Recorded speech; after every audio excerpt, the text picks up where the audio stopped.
It's no secret that cancer is a global issue. 28 million people living around the world are affected by this disease. And in all of our communities, it'll look and feel different. Cancer is a growing problem. It is increasing in its scope, especially in the developing world. It's a problem particularly of the poor because of their vulnerability to acquire and manifest the disease, as well as their inability to access care. This year alone, 5 million people will die as a result of cancer in developing countries. And these very countries are the least equipped to deal with this burden. It's soon to be the #1 killer of human beings on this planet through all the continents. And if we ignore that, it's irresponsible on our part. In 2010, we decided to form the Global Task Force for expanded access to cancer care and control in developing countries. It was convened by a group of institutions at Harvard University, the Harvard Global Equity Initiative, the Harvard Medical School, the Harvard School of Public Health, and the Dana-Farber Cancer Institute to unite global health, public health, and cancer communities through leaders to think of novel solutions to be able to expand cancer care and control for populations living in resource-constrained settings in lower and middle-income countries around the world. What we're trying to do is look at each of the different parts, the policy part, the financing part, the access to medicines part, and show what the evidence is, show what can be done, and identify the key levers to move forward. We talk about health system strengthening, which is to get the different building blocks of the health system as effective as they can be. Health workers that are trained, funding that's available, pharmaceuticals that are supplied. But the real test of a health system is whether or not it is delivering the prevention and treatment for all of the problems that affect the population. The health systems in developing countries are challenged by the dual burden. You still have infectious diseases. In addition, now you have these new challenges emerging in the form of non-communicable diseases. So the health system is burdened with simultaneous demands. As a result, the priority is often given to the pre-existing problems, and non-communicable diseases have not featured as yet in the health system response. The health systems have to cater to the needs of all the people, regardless whether those needs we classify them as communicable or non-communicable. I've been a medical oncologist now for over 30 years. I think we've learned a lot from the treatment of infectious disease in some pretty challenging areas where medical resources are either slim or non-existent. Many of these things don't need to necessarily cost more money. For example, training doctors and nurses in how do you collaborate as a cancer care team to consult one another on how to treat that cancer patient.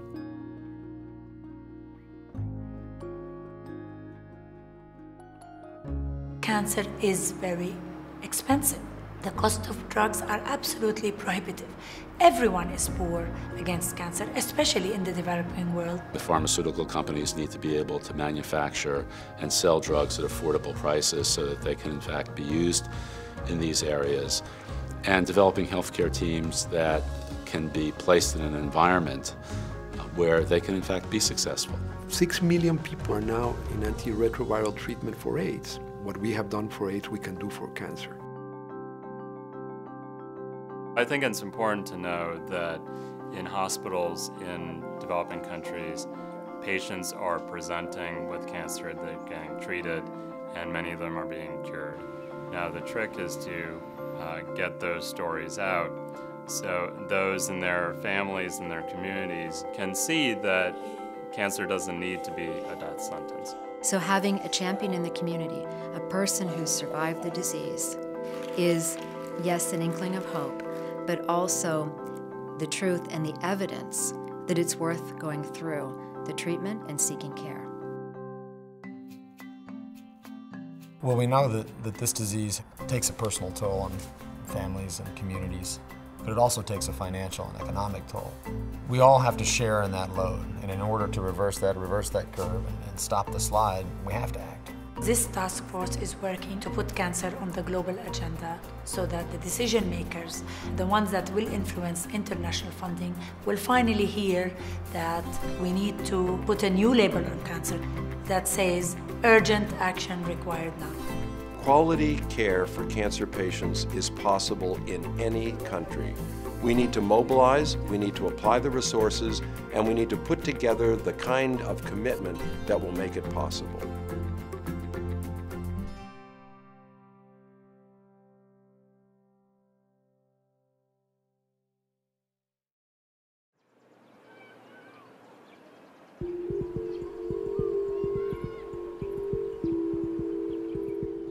Yabanye Francine, mfite imyaka 15.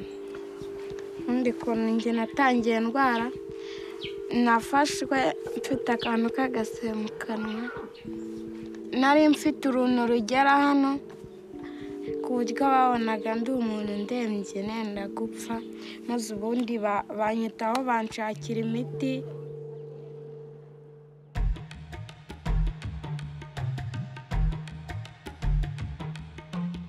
أنا اسمي عبد الناصر. بعد 6 شهور نزل وزني تقريبا من 80 كيلو ل 60، وال6 شهور التانيات نزل من 60 ل 49 كيلو. فرحت عند الدكتور فحصني بطني، قال إنه معك جرثومة، إنه هذا الإشي تراجع فيه دكتور أورام دم. ففاجأني بكلمة سرطان الدم. طبعاً أنا يعني مش معرفتش أولا وين أروح.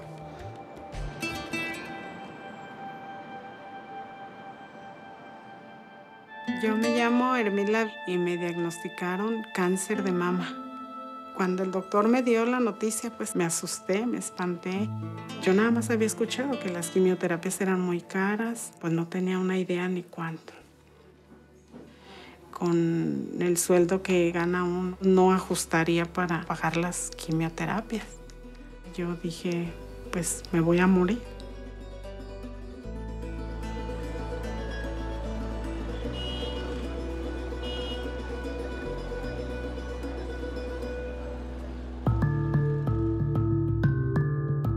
It's clear now to everybody who's paying attention that chronic diseases, non-communicable diseases like cancer are accounting for most of the world's deaths. 60% in the developed world and 80% in the developing world. And I think that they can be treated, they can be prevented, and they can be addressed in some of the toughest places around the world. It's clearly a global problem, and yet it's different from country to country. And there are many parts of the world where there are no health systems, so there's no way of educating people about basic prevention that will avoid a lot of cancers. It needs a global response. One of the things that the international community can do is to stop saying or suggesting that cancer is not a ranking concern in the least developed countries. It is. This is a serious problem right now. It has been for a long time, and we have some tools that could be used to address cancer in developing countries, and we need to deploy those tools.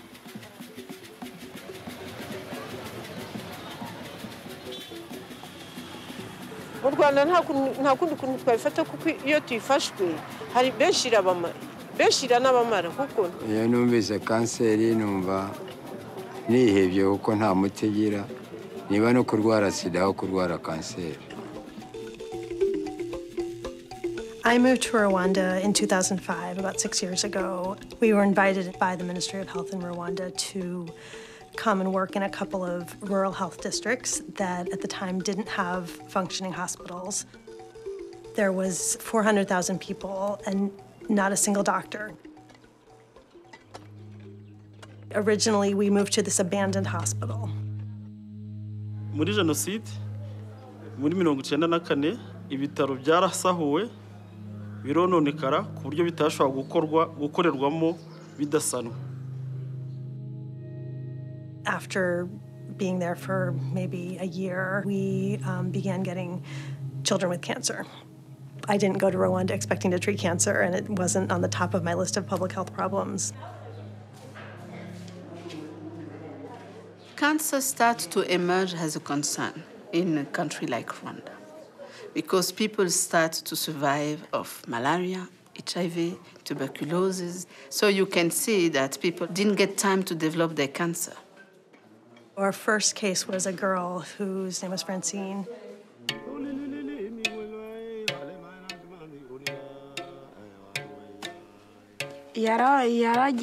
yagiye mu bitaro mu bavuzi ba kinyarwanda noneho birananirana banzana akagenda agashaka ahantu aguza amafaranga kugira ngo nkundengere inaha. Francine had this enormous tumor growing out of the side of her face. Eventually, we were able to send a biopsy to CDC lab and found out what type of cancer it was, and it was a Rhabdomyosarcoma. This actually was a cancer that had a relatively good prognosis. I didn't really have a model in my head for how we would address this. We were in this very rural hospital. I just didn't think it was something we could do in our setting. Her tumor got bigger, and we felt that she would definitely die without treatment, but I didn't have a precedent for it.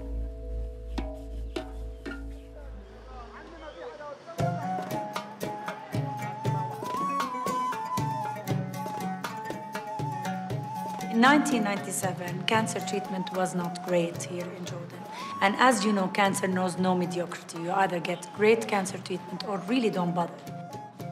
In our part of the world specifically, people are still terrified when they hear the word cancer. وموت يعني بداية يعني خلص بداية النهاية للإنسان.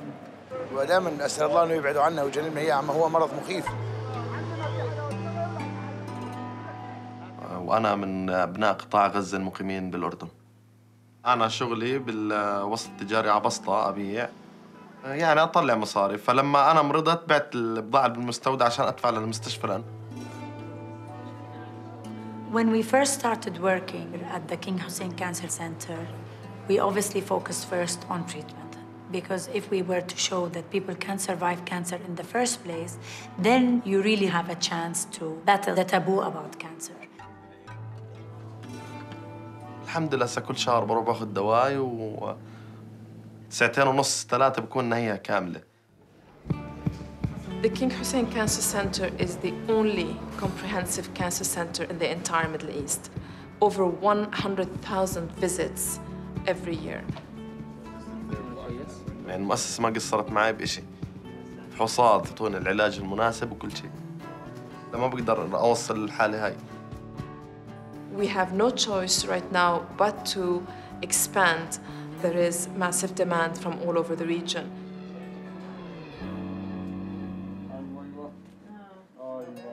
وهسه معي المرض الحمد لله بعلاجه بقدر أعمل أي شيء. والحمد لله بتابع شغلي وتجوزت يعني وما عندي أي مشكلة. ومرتي حامل يعني. هسه هي بالسابع يعني كمان شهرين يخلصين عشان أشوف بنتي وأحضنها. When a country is trying to develop, cancer imposes an even heavier burden on it. When such a large number of people succumb to cancer, you are losing a big chunk of the productive sector of society. Most health systems in the world, especially in poor countries, are not investing enough in health. The costs of disease don't go away because you don't treat them. In fact, they go up. The cost in lost productivity, in lost human capital, they go up. That spending in health is not a consumption, it's not an expenditure, it is an investment.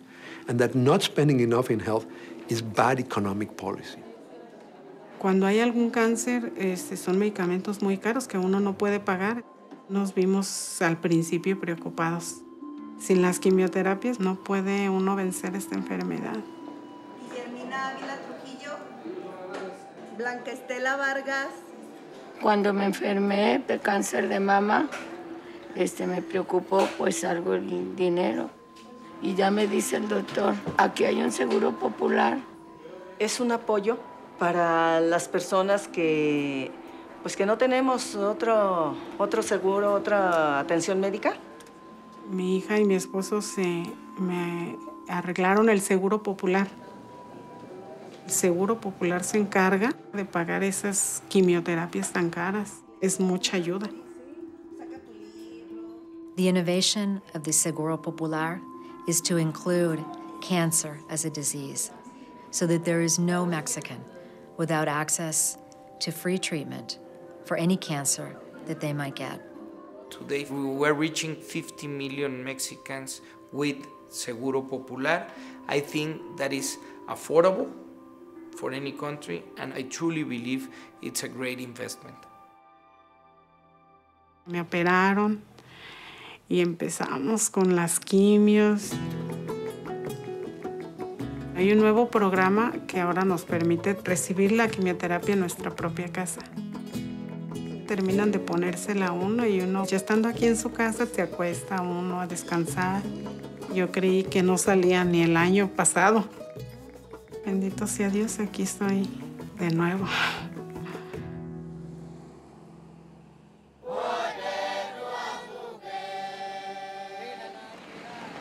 J'ai rencontré la première fois qu'on avait mis aux chimiothérapie qui est Francine.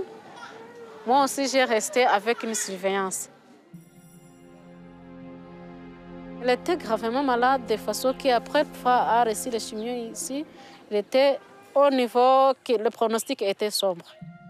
Hari igihe nigeze gutekereza ko ntazakira, icyo gihe aribwo bwa mbere bampaye imiti. Indwara nkayirwanya kugira ngo ngarure imbaraga zo kugira ngo nkire. Mais au fur et à mesure, elle a commencé à récupérer. After the first chemotherapy administration, the tumor started shrinking, and I have, I think, photographs of every week. So we gave her 9 weeks of chemotherapy initially before the tumor was small enough for her to have surgery to remove the rest of it. Les gens ont été étonnés de voir la masse diminuer. C'était incroyable, même pour le personnel de l'hôpital, parce que c'était pour la première fois.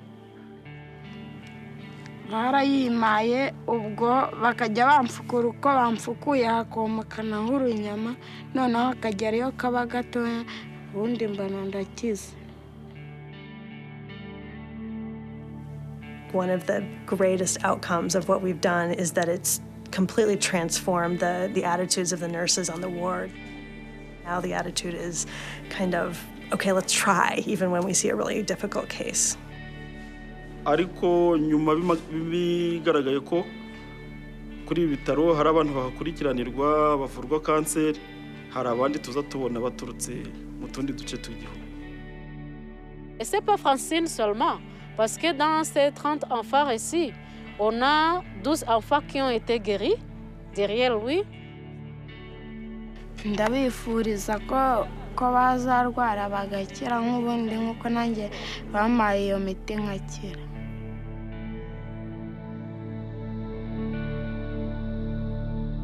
We can learn a lot of lessons. Just a few years ago, we had no financing mechanism to diagnose, prevent, or treat, for example, AIDS in Africa. People had said that we couldn't provide the care there. It was too expensive, it was too complicated, patients wouldn't come for care, there was stigma involved with the disease, and we couldn't make people better. And we've in fact proved them wrong. It's a lesson we need to learn for cancer diagnosis and care, cancer prevention and care, is you need advocates. When people started to actually live longer lives, people said, wow, this can actually be done, and everything changed. The same thing can happen with cancer. You're starting to see the treatment of cancers that people couldn't even treat in developed countries 20 years ago. They're treating them in these developing places. You have to just see those outcomes and show those to the world. Every person has the right to receive excellent cancer treatment. Treating cancer should not just be an accident of geography. So if we double down our efforts and continue to empower others to get involved, that is what will ultimately see cancer become a global priority. It's about sharing responsibility, and ultimately it's about taking action. There's no more powerful testimony than someone in the community who was dying of AIDS or cancer or whatever else and now is better. That's all the publicity you need. Njyewe nkunda kwiga Icyongereza, nkazatsinda nkaba umuganga. Nzajya nsuzuma abana barwaye kanseri.